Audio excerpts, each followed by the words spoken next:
От женщины, которая пытается объяснить свои чувства виртуальному другу.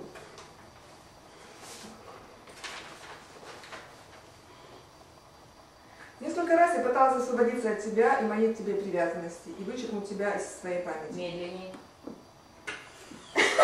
Это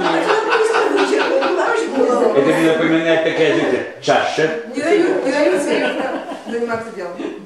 Я убирала тебя из списка друзей и контактов, уничтожала все свои стихи, посвященные тебе, не посещала форумы, где ты был завсегдатаем, следила за тобой. Но я лишь наказывала себя. Без тебя жизнь теряла смысл, я ничего не могла делать, ни в чем сосредоточиться. Я ощущала себя счастливой и жила полноценно только тогда, когда ты присутствовал в моих мыслях. В своих мечтах я часто стояла у окна в твоей квартире, хотя я никогда не видела твоего окна и ни разу не переступала порог твоего дома.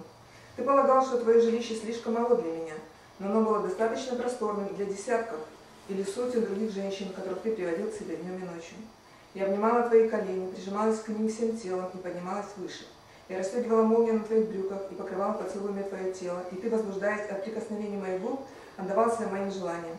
Даже в мечтах ты никогда не начинал меня любить первой, но ты отвечал на мои ласки, и я блаженствовала. Медленнее. Без тебя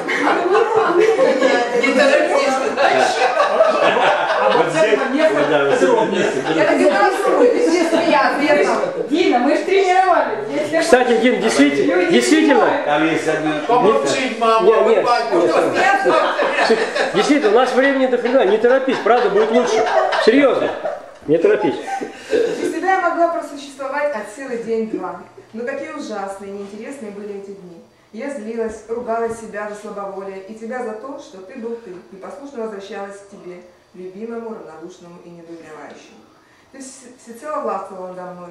Все, о чем бы ты ни попросил, я исполнила бы мгновенно и без раздумий, но ты ни о чем не просил. Ни я, ни моя жизнь тебя нисколько не интересовали.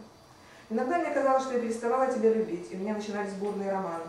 Они не были такими же короткими, как твои, но я никого не стремилась удержать. Эти искренне любящие меня мужчины разного возраста, происхождения и занятий предлагали мне руку, сердце, заботу обо мне и моей дочери. Это вопрос, да? Кто не понял?